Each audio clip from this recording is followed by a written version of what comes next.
तो देखो सारा मतलब मैक्सिमम आपका जो कैटालिटिक हाइड्रोजनेशन का था वो लगभग आपका 40% के अराउंड, मतलब 40% बचा हुआ है। मतलब क्वेश्चन जो आता है वो 40% विल्किंसन से आता है, 60% यहाँ से आता है अगर कैटालिटिक हाइड्रोजनेशन क्वेश्चन आएगा। और आपका कैटालिटिक हाइड्रोजन का पोर्शन देखा जाए तो 80% खत्म हो गया। सोचो 20% से आता है, 20% से आता है 40% का मार्क्स, ठीक है। और जो आप क्या कहते हैं 80% पढ़े अभी, उससे आता है केवल 60% मार्क्स। तो जो हम पढ़ने जा रहे हैं भले उसका वेटेज कम है लेकिन उसका यूज और एप्लीकेशन ज़्यादा पूछता रहता है वो एग्जाम में, ठीक है। तो विल्किंसन कैटलिस्ट देखो क्या है। विल्किंसन ये एक साइंटिस्ट थे, ठीक है। ध्यान दिए रहना, विल्किंसन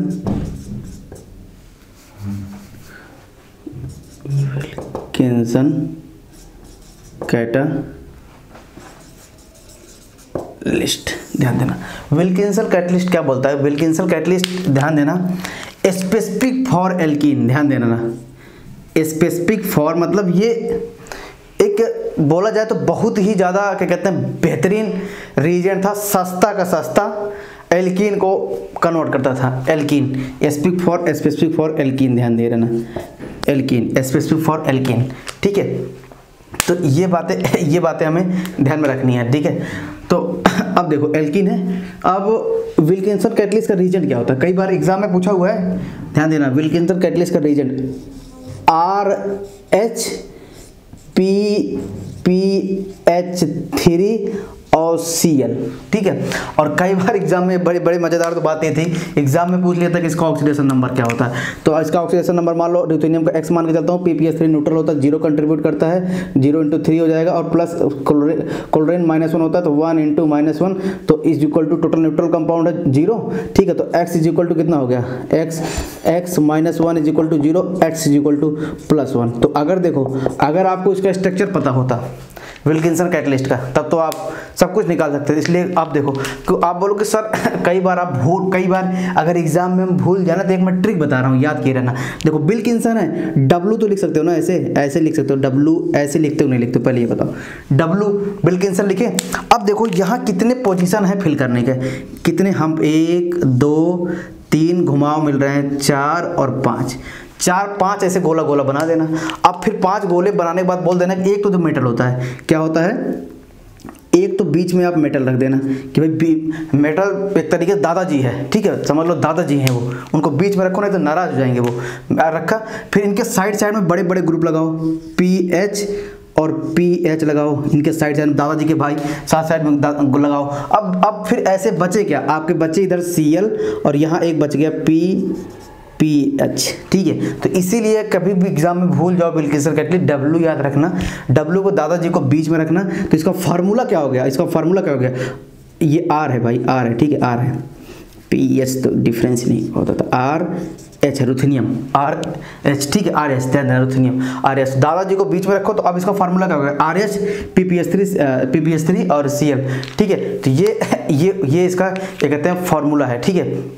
ये आपका फार्मूला है। तो कभी आपसे पूछ भी सकता है भाई इसका फार्मूला क्या हो सकता है, क्या कैसे नहीं हो सकता है, तो ये अब याद के रहना। और इसका सबसे मज़ेदार तो इसका एक बार तो इसका पूछ लिया था, इसका शेप क्या है? शेप ध्यान देना, ये कई सारी चीज़ें पूछता है, इसीलिए बोल रहा हूँ कि इंपॉर्टेंट कितना है। इसका शेप स्क्वायर प्लेनर होता है, PH3 का होल थ्राइज है, PH3 है, ठीक है, PPH3 का होल थ्राइज है, सॉरी PPH3 का होल थ्राइज है, PPH3 का होल थ्राइज होता है, PPH3 का होल थ्राइज होता है, ये जो आपका होता है, ठीक है, विल्किंसन कैटलिस्ट होता है। PPH3 का यहाँ देखो PPH3 रखो, PPH3 सॉरी, ठीक है, PPH3 का होल थ्राइज।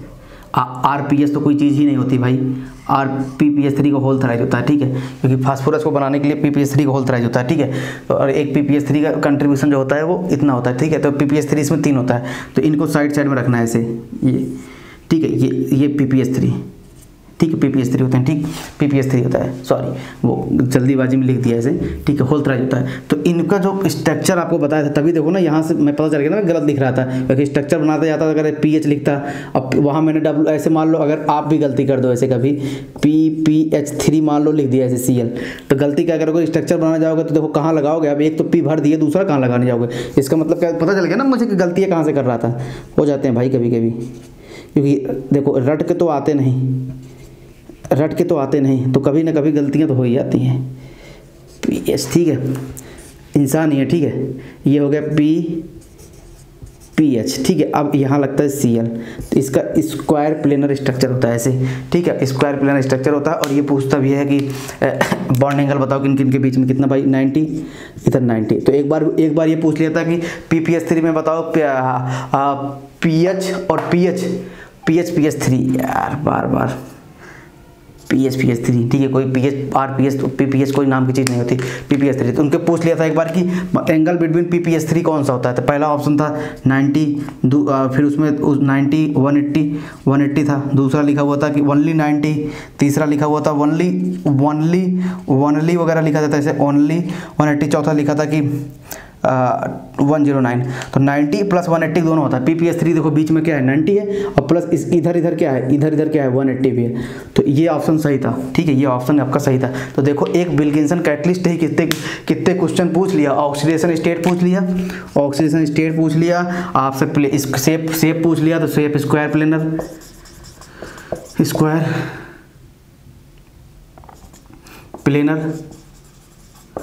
प्लेनर हो गया, ठीक है। एंगल कितना हो गया 90, 180 हो गया। तो ये ध्यान दिए रहना, ये सारी चीज़ें आपको पता चल गई कैसे आपका जाना है कैसे नहीं जाना है, ठीक। तो ये कितनी खास बातें थी मतलब विल्किंसन की।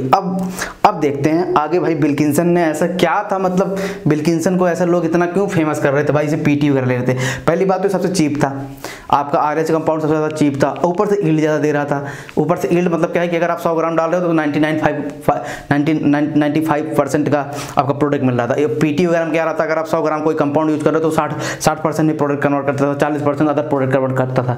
तो भाई अगर आप बताओ, अगर आप 1 लाख रुपए लगा रहे हो, अगर आप किसी 1 लाख रुपए लगा रहे हो और आपका 60,000 का सामान मिल रहा है, तो अब उसी 60,000 का सामान को आप कितना मैक्सिमम बेच सकते हो, आप उसको 1,20,000 बेचोगे, तो आपका फायदा कितना हुआ, 20,000 का जस्ट फायदा हुआ। आप देखो ना कि आपके पास कितना फायदा होगा। अगर आप 1 लाख रुपए यूज कर रहे थे और आपको 60,000 का दे रहा था, पीडी वाला जो दे रहा था 60,000 का दे रहा था, और इसी वाले प्रोडक्ट को आप बेचने जाओ तो 1,20,000 मैक्सिमम कितने बेच सकते हो, 1,20,000 में मैक्सिमम बेचने जाओगे तो बेच सकते हो भाई, दुगना दाम पे बेच सकते हो। चलो प्रोडक्ट जो बना उसको दुगना दाम पे बेच रहे हो।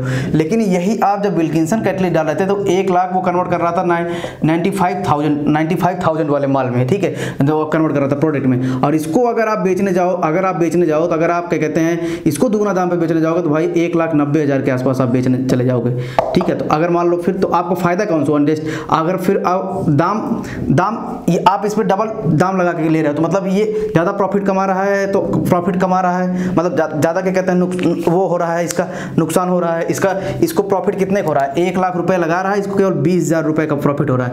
और ये क्या लगा रहा है भाई, ये क्या कहते हैं लगा रहा है, इसको 90,000 का प्रॉफिट हो रहा है, 1 लाख रुपए लगाने के बाद 90,000 का प्रॉफिट हो रहा है। तो ज़्यादा अच्छा कौन हो, इंडस्ट्रियल कौन चूज करेंगे, जो इंडस्ट्री लगाएंगे वो तो प्रॉफिट देखेंगे ना अपना। तो इसलिए क्या होता है कि विल्किंसन कैटलिस्ट, इसीलिए तो विल्किंसन को बहुत ज़्यादा इसको अवार्ड मिले थे जब ये विल्किंसन कैटलिस्ट खोजा गया था, ठीक है। तो ये इसीलिए ये RH कंपाउंड काम करते थे, ठीक है। तो ये सारी चीज़ें विल्किंसन के बारे में खत्म हुई। अब देखो विल्किंसन की जितनी कहानी थी वो खत्म हुई। अब चलते यूज एप्लीकेशन क्या था विल्किंसन का।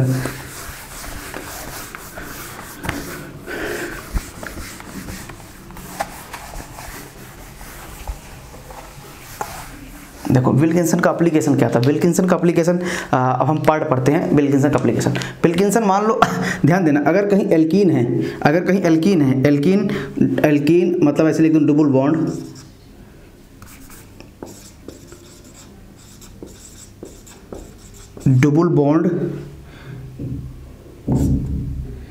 it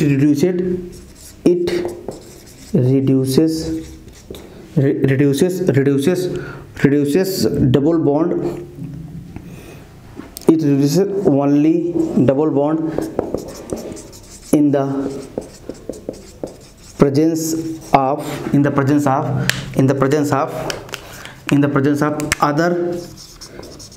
of other CO NO2 NH2 कुछ भी हो .etc। ये किसको रिड्यूस करेगा, अगर कहीं ये सारे कुछ लगे होंगे ना, सब किसको रिड्यूस करेगा, केवल इसको, और यील्ड भी ज़्यादा देगा। मान लो आपके पास ऐसे हो, ऐसे लगा हो और यहाँ NO2 लगा हो, WC डाल दे रहा हूँ, ध्यान दे रहा, WC डाल रहा हूँ, विल्किंसन कैटलिस्ट, ठीक है, WC डाल रहा हूँ। और अब बोलोगे कि सर विल्किंसन कैटलिस्ट है तो आप इसमें और साथ साथ में हाइड्रोजन तो रहेगा ना, विल्किंसन कैटलिस्ट है, जैसे हम प्लेटिनम ले रहे हो तो विल्किंसन कैटलिस्ट और प्लस H2 डाल रहे थे, H2 डाल रहे थे, ठीक है, तो विल्किंसन कैटलिस्ट H2 डाल रहे थे, तो क्या होगा कि ये सब कुछ छोड़ के इसको रिड्यूस कर देगा, इस पर हाइड्रोजनेशन कर देगा, N2 ऐसे ही रहेगा और ये ऐसे ही रहेगा और ये ऐसे कर देगा, इस पर मतलब CH3 और यहाँ हाइड्रोजन यहाँ, ठीक है। तो ध्यान देना कि क्या क्या रिड्यूस कर रहा है, केवल एल्कीन बॉन्ड को रिड्यूस कर रहा है और अच्छा प्रोडक्ट में रिड्यूस कर रहा है, इसलिए विल्किंसन कैटलिस्ट कितना ज़्यादा इफेक्ट था, ठीक है। अब ध्यान देना, आगे ध्यान देना कैसे विल्किंसन कैटलिस्ट देगा, ध्यान देना। अगर मान लो ऐसे कहीं आ गया, ऐसे आ गया, अगर कहीं मान लो ऐसे आ गया और ऐसा कोई प्रोडक्ट बना है ऐसा, ठीक है, और विल्किंसन कैटलिस्ट ऐसे हो, ध्यान देना, ऐसा हो और ऐसा हो और ये ऐसा हो, तो बताओ अब एल्कीन बॉन्ड तो ये भी है, एल्कीन बॉन्ड तो ये भी है, लेकिन ये देखो ट्राई सब्स्टिट्यूटेड है, क्यों, एक ये ट्राई सब्स्टिट्यूटेड, ये क्या है, डाई सब्स्टिट्यूटेड है, तो किसको रिड्यूस करेगा, लेस वाले को, डाई सब्स्टिट्यूटेड, ठीक है, इसको रिड्यूस करेगा इसमें और ये इसको ऐसे रहने देगा।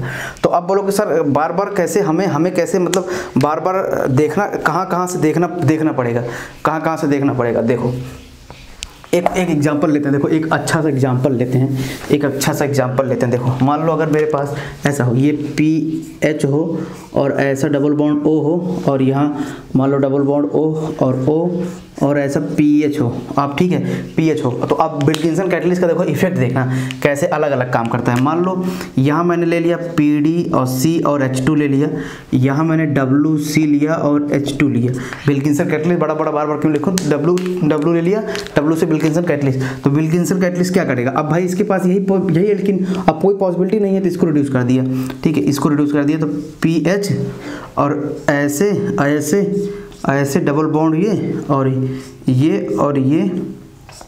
ये PH। तो अब देखो ये PDC पहले बताया था भाई अल्फा बीटा अनसैचुरेशन वाले में इसको भी रिड्यूस करता है, तो इसको रिड्यूस किया कि नहीं रिड्यूस किया, और ये PH है, RH में समझ लेना, ठीक है, PH है, ठीक है, मैं R लिखूंगा तो मैं बड़ा लिख दूंगा, टेंशन ना लो, ठीक है, ये इसको रिड्यूस किया डबल बॉन्ड O, और एक चीज़ आपने ध्यान नहीं दिया, अरे भाई ये भी बेंजाइल आगे नहीं, आगे फिनाइल है ना, पढ़ रहे थे ना हम, यही बात तो पढ़ रहे थे, नहीं भाई बेंजाइल कहीं आ गया, अब PDC आ गया, तो भाई इसके साथ साथ इसको भी रिड्यूस करता है, इसके साथ साथ इसको भी रिड्यूस कर देगा। इसका मतलब क्या हुआ कि ये OH और प्लस PHCH3 में कन्वर्ट कर दिया, तो देखो क्या, अब ये देखो इसमें प्रोडक्ट ये मिल रहा है और विल्किंसन कैटलिस्ट में सेम वही डालने में प्रोडक्ट ये मिल रहा था, ये डिफरेंस था दोनों में, डिफरेंस समझ में आया कि डिफरेंस कहाँ हो रहा था, केवल ये स्पेसिफिक था भाई एल्कीन के पाई बॉन्ड के लिए, और इसमें डालते ही दो रिएक्शन साइड में ये भी दे रहा था, ये भी दे रहा था, लेकिन अगर हमसे इससे यही चाहिए तो भाई हम विल्किंसन कैटलिस्ट यूज करेंगे, अगर हमें इससे ये चाहिए तो हम PD plus charcoal plus H2 use करेंगे, तो ये मोर क्या कहते हैं इफिशिएंट थी, ये आपका विल्किंसन कैटलिस्ट का बहुत बड़ा खास बातें थी। जैसे मान लो देखो, जैसे मान लो ये है, ये आ गया और ऐसे आ गया S, अब मान लो ऐसे S आ गया और PH आ गया, तो SPH आ गया, तो भाई अगर आप इसमें यही PD डाल दोगे, PD plus C plus H2 डालोगे, तो PD प्लस H2 डालोगे तो एक बार तो रिड्यूस करेगा एल्कीन बॉन्ड को, साथ में ये भी बॉन्ड नहीं ब्रेक कर देगा, तो CH3 CH2 और SH हो जाएगा, SH होगा, और ये साथ में SH और प्लस बेंजीन भी बन जाएगा। अगर आप H2PD डालोगे तो ये बॉन्ड ब्रेक होगा, लेकिन यहीं आप विल्किंसन कैटलिस्ट डाल दो, WC डाल दो, केवल किसको रिड्यूस करेगा, केवल सब कुछ दुनियादारी छोड़ के इसको ही रिड्यूस करेगा, बस इसको एल्कीन बॉन्ड को। तो ये खास बात थी विल्किंसन की। अब बोलोगे सर ऐसे कैसे डिफाइन करते रहेंगे, कुछ रिएक्टिविटी ऑर्डर वगैरह बता दो, तो चलो रिएक्टिविटी ऑर्डर लिख लेते हैं, रिएक्टिविटी ऑर्डर लिख लेते हैं, कैसे क्या वर्क करता है, कैसे क्या नहीं वर्क करता है, ठीक है, तो ध्यान दे रहना, तो कैसे क्या वर्क करेगा, कैसे क्या नहीं वर्क करेगा।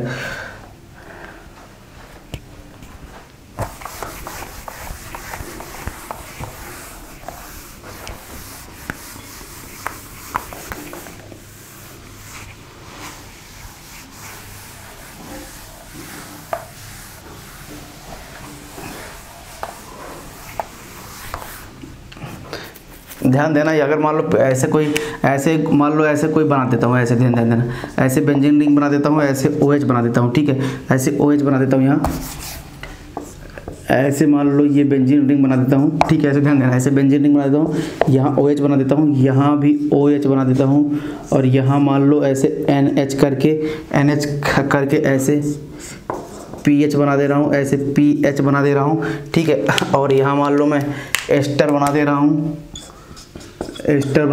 और मान लो अगर यहाँ मैं PDC डाल रहा हूँ, ऐसे PDC डाल रहा हूँ, तो ध्यान देना कहाँ कहाँ ब्रेक होगा। पहले तो ये बेंजाइल है, ये भी ब्रेक हो जाएगा, इधर फिनाइल से लगा ये भी ब्रेक हो जाएगा, ये भी ब्रेक हो जाएगा, ठीक है, ये और ये तो ब्रेक नहीं होंगे ना जब तक बेंजाइल नहीं होता है, जब तक एक साथ एक्स वगैरह जब तक कोई अटैच नहीं होता तब तक ब्रेक नहीं होता, ठीक है, एस होता तभी ब्रेक होता है, ओ में नहीं ब्रेक होता, ध्यान दे रहना, ठीक है, नहीं तो कहीं इसको ब्रेक करना स्टार्ट कर दो, जब तक ये अल्फा वाले बॉन्ड को ब्रेक करता है। जैसे यहाँ अल्फा है, ये अल्फा इसके साथ जो जुड़ा हो उसको इस पर डायरेक्ट नहीं करता है, ये बात मैंने पहले आपको बताई है। तो देखो यहाँ से ये ब्रेकिंग होगा, यहाँ से ये ब्रेकिंग होगा, यहाँ से ये ब्रेकिंग होगा, और सारा चीज़ बचा रहेगा। तो ये देखो ये खास बात थी, ठीक है, ध्यान दिए रहना, नहीं तो पेपर में तुरंत गलत करके आ जाओगे, ठीक है, पेपर में तुरंत गलत करके आ जाओगे। तो ये सारी चीज़ें ध्यान दे रहना। और एक ध्यान देना, अगर जैसे मान लो RH का कंपाउंड ले रहे हो, रुथेनियम कंपाउंड ले रहे हो, और इसके साथ Al2O3 ले लो, रुथेनियम का काम बताया, अगर इसके साथ Al2O3 लोगे ना, इसके साथ Al2 लोगे तो ये वाला तब बेंजीन रिंग को रिड्यूस करता है। मान लो ऐसे कोई आपके पास ये हो, देखो ऐसे हो और ऐसे OH हो, और यहाँ देखो ध्यान से देखना, यहाँ COOH हो, तो ये क्या करता है, ये इन सबको रोक देता है, इन सबको नहीं ब्रेक करता है, तो PD ब्रेक करते हैं ना इन सबको, तो ये क्या करेगा, ये केवल रिड्यूस करेगा, ये केवल PD रिड्यूस करता है, ध्यान देना है, PD केवल ब्रेक करता है इन सबको, और कोई नहीं ब्रेक करते हैं, ये बहुत खास बात है। तो ये ऐसे OH और ये COOH, ध्यान देना। और अगर इसी में ही PD डाल दो, अभी इसी में डाला हूँ ये वाला, और इसी में डाल दो PD H2 और C को चारकोल में, तो भाई इसको ब्रेक कर देगा। तो उसके केस में क्या बनेगा, उसके केस में बेंजीन रिंग ऐसे रहेगी, और ये ब्रेक हो जाएगा, यहाँ हाइड्रोजन, और ये COOS प्लस वाटर निकल जाएगा।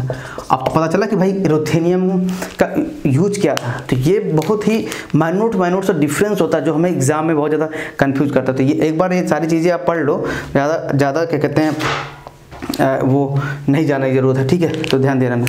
और वो बाकी तो एल्काइन के साथ ध्यान देना, एल्काइन के साथ एल्काइन हो, ये मैंने आपको पढ़ाया था, एल्काइन के साथ अगर हम PD और H2 डाल दें, ठीक है, PD और H2 डाल दें हाई प्रेशर पे, तो ध्यान देना PD के साथ साथ कभी कभी यहाँ प्लेटिनम भी होता है, कभी कभी H2 डाल दें, बस अगर BSO फॉर्म डालेंगे तो लेंड डालर एटलीस्ट BSO फॉर्म डालेंगे तो सिस प्रोडक्ट बनाएगा, और इसमें अगर PD ये डाल देंगे PD डाल देंगे, निकिल डाल देंगे, ध्यान देना निकिल वगैरह डाल देंगे, तो ये सब कंप्लीट रिडक्शन कराते हैं एल्केन में, कंप्लीट रिडक्शन किस में कराएंगे, एल्केन में कराते हैं। ये बात छोटी माइन्यूट सी बातें जो होती हैं हमें पता चल गई, ठीक है, जो भी आपको याद रह जाए एग्जाम में वो आप हमेशा इनको रखे रहना, ठीक है। तो ये बातें आपको पता चल गई। अभी बस अब विल्किंसन कैटलिस्ट का आपका रिएक्टिविटी ऑर्डर लिखना है, रिएक्टिविटी ऑर्डर लिखने के बाद हम मूव करेंगे थोड़ा सा आगे की तरफ, ठीक है, ध्यान देना। अब हम इसको मूव करते हैं, इधर इसको हटाते हैं,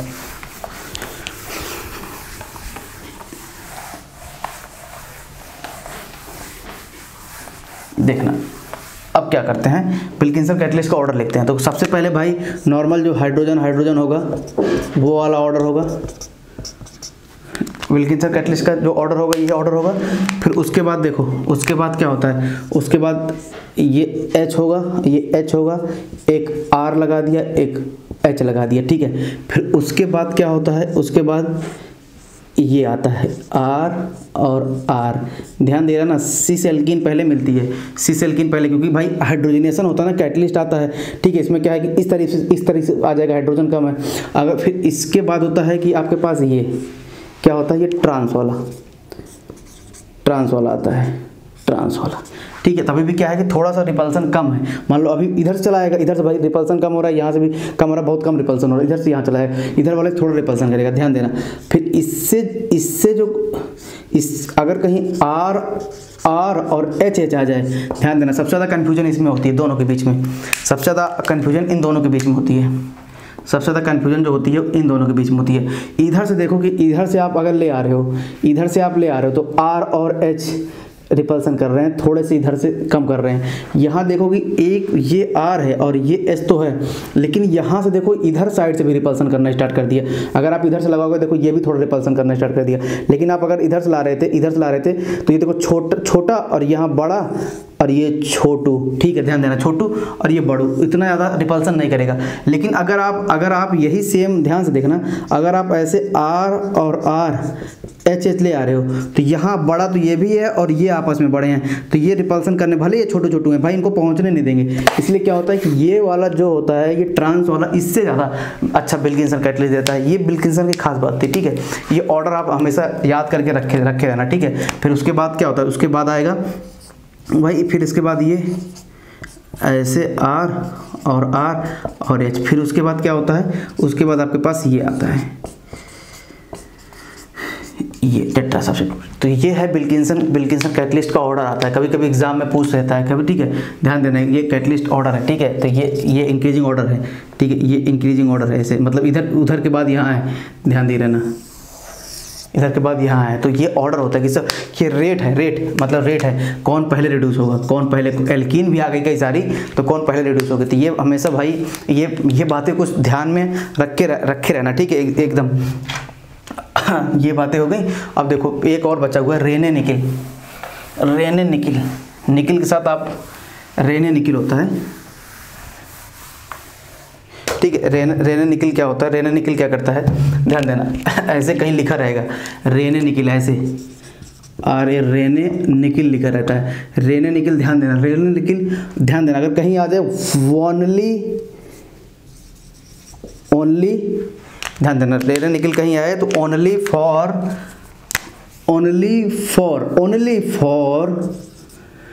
carbon and sulphur bond breaking. किसके बीच में आएगा, only for carbon and sulphur breaking. ध्यान देना, ये स्पेसिफिक होता है, ये क्या है, ये फिक्स है कि भाई कहीं सल्फर बॉन्ड अगर दिखा, कार्बन और सल्फर बॉन्ड दिखा, वहीं ये टूट पड़ेगा। मान लो कि आपके पास ऐसे है, ऐसे आपके पास कहीं है, ये है ऐसे, और यहाँ हमारे सल्फर का ऐसे रिंग लगा हुआ है, ऐसे सल्फर का रिंग लगा हुआ है, तो आप इसमें रेने निकल डाल दो, रेने निकल डाल दो, ठीक है, रेने निकल डाल दो। तो रेने निकल डालते ही क्या करोगे, तुरंत भाई इसका बॉन्ड ब्रेक कर देगा, और H2 तो रहता ही है, और रेने जो होता है उसमें H2 रहता ही है, ठीक है। रेने निकिल इतना ज़्यादा नहीं जानना है, ज़्यादा बस इतना जानना है कि भाई क्या वर्क क्या करता है, ठीक है, रेने निकिल। और इसी में ही आप Hg का अगर डालते हो, ध्यान देना, Hg और वाटर डालते हो, तो इसका ऑक्सीडेशन होता है, ध्यान देना, ये ऑक्सीडेशन भी हो जाता है। इसलिए बता दिया, बस जब पढ़ाऊंगा टेंशन ना लो, ऑक्सीडेशन पढ़ाऊंगा, कैसे मैकेनिज्म वर्क करता है, कैसे नहीं वर्क करता है, बस कंपेरिजन लिख दिया, कंपेरिजन आपको लिख दिया, कभी आप कंफ्यूज मत होना। Hg का अगर यूज कर लोगे H2O के साथ तुरंत ऑक्सीडेशन देता है, और रेने निकिल करोगे तो रिडक्शन देगा। तो कंपेरिजन लिख दिया हूँ, ठीक है। अब बाद में हम सब पढ़ाएंगे कैसा क्या होता है, कैसा क्या नहीं होता है। तो कंपेरिजन को मैंने लिखा है आपके सामने। तो ये आपका क्या कहते हैं, जितना भी मेटल आपका मतलब जितना भी कैटालिटिक हाइड्रोजनेशन था ना, आई थिंक आपका सब मैक्सिमम कैटालिटिक हाइड्रोजनेशन जितना था वो तो आपका खत्म हो गया, ठीक है। और एक चीज़ और कुछ चीज़ें जैसे मैंने आपको सब तो पढ़ाया हूँ कि ROCl पे अगर आप क्या कहते हैं ये डालते हो PDBSO4, ठीक है, और H2 डालते हो, ठीक है, H2 डालते हो PDSO4, तो रोजन-बॉन्ड रिएक्शन होती है, CHO में कन्वर्ट होता है। ये मैंने आपको पहले भी पढ़ा दिया था, ठीक है, ये सब बता दिया हूँ, ठीक है। रोजन-बॉन्ड रिएक्शन बोलते हैं इसको, ठीक है। तो ये थोड़ी सी चीज़ें होती हैं, मैं एक बार और देख लेता हूँ थोड़ा सा आपके सिलेबस में, अगर कोई चीज़ें कहीं चीज़ें बच रही हो तो ये ध्यान देना। H2PDBSO4 होता है, तो ये हमेशा आपको एल्डिहाइड में कन्वर्ट करता है, ठीक है। तो इस तरीके से हमें मतलब हमेशा आपको जानना होता है कि भी कौन कैसा रिएक्शन करता है, कौन कैसा रिएक्शन नहीं करता है, ठीक। तो अगर मान लो कि ये है,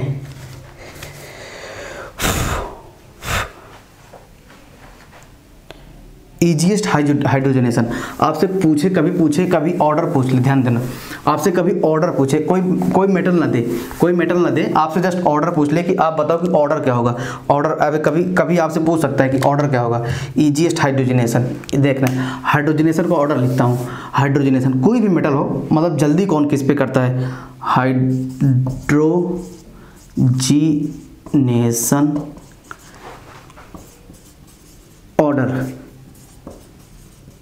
जिसके लिए जो स्पेसिफिक होगा वो उसके लिए काम करेगा। मान लो कहीं ROCL है, ठीक है, और ये इससे कन्वर्ट करते हैं PDBS पे फोड़ लेते हैं, ये कन्वर्ट होता है किससे, एल्डिहाइड में कन्वर्ट होता है, ठीक है, PDBS पर ध्यान दे रहा ना, मैं बस रिएक्टेंट ऑफ प्रोडक्ट लिख रहा हूँ। अब ये आपका काम है कि घर सब कुछ बोलता रहूँगा, चेक आप करते रहना कौन सा सही है कौन सा गलत है, कैसे जा रहा है कैसे नहीं जा रहा है, क्या यूज हो रहा है रीजन, ये अब आपकी जिम्मेदारी है रीजन लिखना। बार बार मैं रीजन नहीं लिखूंगा, ठीक है, कुछ आप मेहनत भी करो, ठीक है।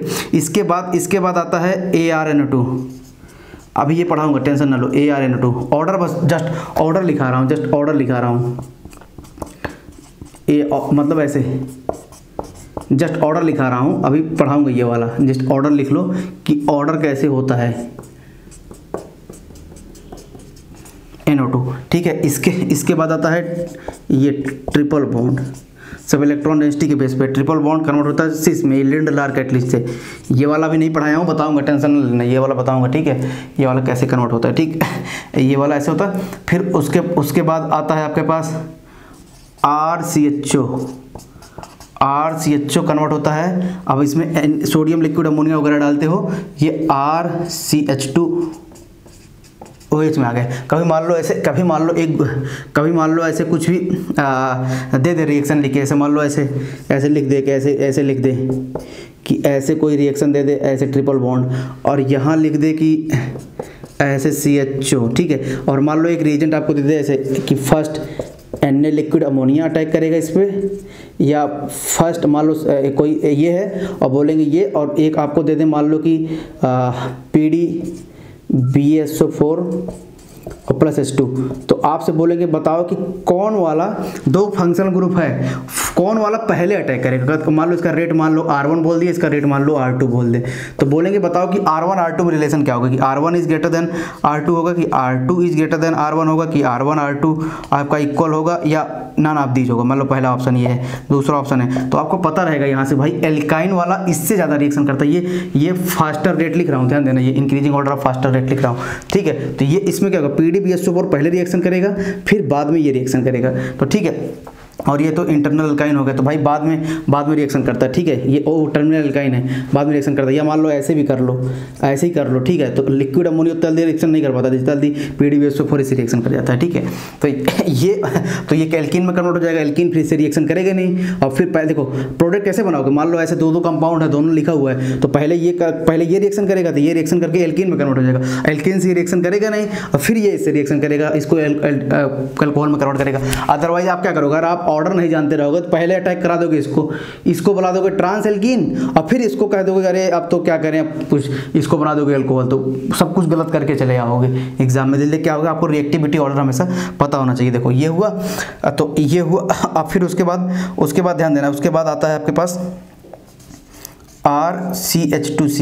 ये एल्कीन का इतना देर से हम पढ़ रहे हैं, एल्कीन कैसे एल्केन में कन्वर्ट हो रही थी, ये तो काफ़ी देर से अभी हम पढ़ रहे हैं, ठीक है। यही सारी चीज़ें कि कौन सा रीजेंट यूज हो रहा है, अब आपकी जिम्मेदारी है कौन सा रीजेंट यूज हो रहा है कौन सा नहीं, ये आप लिखना, ठीक है। जस्ट मैं कन्वर्जन लिख रहा हूँ, ठीक है। अब यहाँ मान लो कि P ऐसे है, P फिनाइल है, और यहाँ कोई सॉरी, ठीक है, ये हो गया।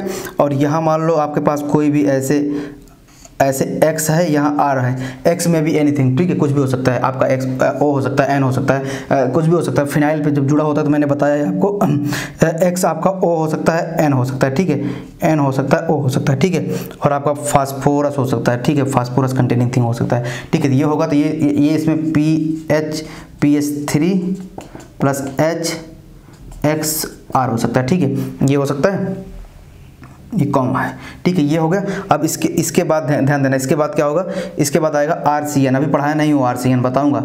सबसे ये आता है RCN कन्वर्ट होता है RCH2NH2 में, किस में कन्वर्ट होता है, RCH2NH2 में भी पढ़ाऊंगा, ठीक है, ये सब सारी चीज़ें। और फिर सबसे लास्ट में आता है एस्टर, ठीक है, एस्टर आ गया, एस्टर कन्वर्ट होता है RCH2OH में अगर कन्वर्ट हो रहा है। और सबसे लास्ट में आता है बेंजीन के ऊपर, अगर कोई, ये लास्ट है, अगर कोई ग्रुप लगाओ, कोई भी XYZ लगाओ, तो हाईली ये है हाईली, या इसको बोल दूं कि easiest hydrogenation, easiest hydrogenation, easiest hydrogenation order है। तो सबसे लास्ट, तो ठीक है देखो ये अब ईजीएस्ट हाइड्रोजनेशन होगा, मतलब इधर से इधर ये इंक्रीज होता जाएगा। तो पहले बताया प्रायोरिटी ऑर्डर में अगर कहीं आपके पास सेलेक्ट करना है, दो रीजेंट हो और पहले कौन जाएगा बाद में कौन जाएगा, रेट भी पूछ सकता है। तो इस तरीके से सेलेक्ट करते हैं। और देखो फिर ये जो बेंजीन है और कोई डोनेटिंग ग्रुप लगा है, बेंजीन हो या डोनेटिंग ग्रुप लगा हो या खाली बेंजीन हो, तो ये आपको पता है कि बेंजीन कन्वर्ट होती है साइक्लोहेक्सेन में। ये हमने कई बार देखा कि भाई अब देखो ये सारा कुछ पढ़ा दिया हूँ, रीजेंट आप भरना, ऑर्डर बता दिया और रीजेंट आप भरना। जैसे अभी ये नहीं पढ़ाया हूँ आपको, ये मैं बताऊंगा। और क्या कहते हैं, ये सारा ये नहीं पढ़ाया हूँ, बस आपको ये दो नहीं पढ़ाया हूँ, बस ऑर्डर में आ गया तो इसको मैंने फिल कर दिया। ठीक है, तो ये आपका साइक्लोहेक्सेन में कन्वर्ट होगा, किस चीज़ में कन्वर्ट होगा, किस चीज़ में कन्वर्ट नहीं होगा, ये रेट पूछता है। ठीक है, और एक चीज़ और ध्यान देना, कभी भी जैसे मान लो कि आपके पास ऐसे आ जाए, ये मैं रफ करता हूँ, हमेशा देखना इक्विवेलेंट भी कभी कभी चेक करके पूछते हैं। इक्विवेलेंट से देखो, जैसे मान लो कि ये आपके पास ऐसे आ जाए, ऐसे दो एल्कीन आ जाए, ये ऐसे आ जाए और ऐसे आ जाए, और यहाँ एक एल्कीन आ जाए। ठीक है, एक एल्कीन आ जाए, तो फिर ध्यान देना, अगर मान लो आपसे बोल दे कि सर मैं इस पे PDH2C डाल दिया, पीडी वही चारकोल डाल के H2 डाल दिया, और यहाँ लिख दे वन इक्विवेलेंट लिख दे, या ना लिखे तो वन इक्विवेलेंट मान के चलना। ठीक है, तो ध्यान देना कि अब देखो ये इलेक्ट्रॉन रिच है और इलेक्ट्रॉन डिफिशिएंट है, तो मतलब हमेशा ध्यान देना कि जो इलेक्ट्रॉन ज़्यादा डिफिशिएंट होगी वही ज़्यादा रिएक्टिव होगी। ठीक है, मतलब ये देखो हिंड्रेंस भी ज़्यादा है इसमें, तो रिएक्टिव कौन सी होगी, अगर आप वन इक्विवेलेंट डालोगे तो अगर मैं इसको फर्स्ट वाले मानता हूँ, इसको सेकंड वाला, तो सेकंड वाला ही आपका रिड्यूस होगा, फर्स्ट वाला एस्टिज ऐसे के ऐसे रख जाएगा, फर्स्ट वाला एस्टिज ऐसे के ऐसे रह जाएगा। अगर मान लो इसी में यही लिख देगा ऐसे टू इक्विवेलेंट, PDCH2 लिख दे साइड में टू इक्विवेलेंट। अब देखो एक इक्विवेलेंट से ये रिड्यूस होगा और एक इक्विवेलेंट से ये रिड्यूस होगा, तो अब आपका दोनों रिड्यूस हो गया। तो ये सेलेक्ट करते रहना, हमेशा आप डिफ्रेंशिएट करते रहना कि भाई क्या कौन सा चल रहा है कौन सा नहीं चल रहा है। एक चीज़ देखो, सबसे खास बात यहाँ देखो, जैसे मान लो आपके पास ऐसे आ गया, ऐसे आ गया एल्कीन आ गया, और यहाँ कहीं आपके पास ऐसे आ गया, ऐसे देखो एल्कीन आ गया। ठीक है, तो आपसे बोली कि वन इक्विवेलेंट मैंने दे दिया, पीडी चारकोल भाई प्लेटिनियम चारकोल और H2 दे दिया। ठीक है, अब देखो ये भी क्या है, सिस एल्कीन है, ये भी सिस एल्कीन है, ये भी डाई सब्स्टिट्यूटेड है, ये भी डाई सब्स्टिट्यूटेड है। इसका मतलब कि आप दोनों में डिफ्रेंशिएट नहीं कर सकते, तो दोनों रिड्यूस हो जाएंगी। ध्यान देना, एक रिड्यूस मत करना कभी भी, दोनों रिड्यूस हो जाएंगे, क्योंकि आप डिफ्रेंशिएट नहीं कर सकते ना, डिफ्रेंशिएट नहीं कर सकते इनमें, तो दोनों रिड्यूस हो जाएंगी। ये CH3 बनेगा, ये भी बन जाएगा हाइड्रोजन ऐसे। ठीक है, तो ये थोड़ा सा ध्यान दिए रहना, और कहीं भी हाइड्रोजनेशन होते रहे हमेशा लेस से इंटरेस्ट। अगर आपको प्रायोरिटी सेलेक्ट करना है, देखो वो एक प्रायोरिटी ऑर्डर तो पढ़ा दिया, सब group wise functional group wise differentiate करके, और अगर आपको एल्कीन वर्सेस एल्कीन में चेक करना है, फिर विल्किंसन में पढ़ा दिया कि भाई कौन पहले जाएगा कौन बाद में जाएगा, वही विल्किंसन वाला भी सब में फॉलो करता है। तो यही, अब ये सारी चीजें आपको हमेशा ध्यान में रख के चलना होता है। तो अब हम इसके बाद पढ़ेंगे हाइड्राइड बेस्ड जितने आपके क्या कहते हैं रिड्यूसिंग रिएजेंट है, हाइड्राइड बेस्ड कैसे। अभी तक देखो हमने डिजॉल्विंग मेटल केमिस्ट्री पढ़ लिया सारा, क्या कहते हैं, फिर उसके बाद हम मिसलिनियस थोड़ा सा पढ़ लिया उसी के अंदर कि जो डिजॉल्व भी नहीं हो रहे थे, मान लो उसमें थोड़ा बहुत डिजॉल्वेशन हो रही थी, टाइटेनियम और जिंक वगैरह वाला पढ़ लिए। फिर उसके बाद हमने पढ़ लिया कैटालिटिक हाइड्रोजनेशन, मतलब जो क्या कहते हैं आप हाइड्रोजन गैस को किसी मेटल सरफेस पे एब्जॉर्ब करा के आप रिडक्शन करवा रहे हो। अब फिर बचा हुआ है आपका third number hydride base reagent. बस यही तीन तरीके के रिएजेंट क्या कहते हैं आपको यूज होते हैं। ठीक है, तो अब इसके बाद हम करेंगे ये वाला।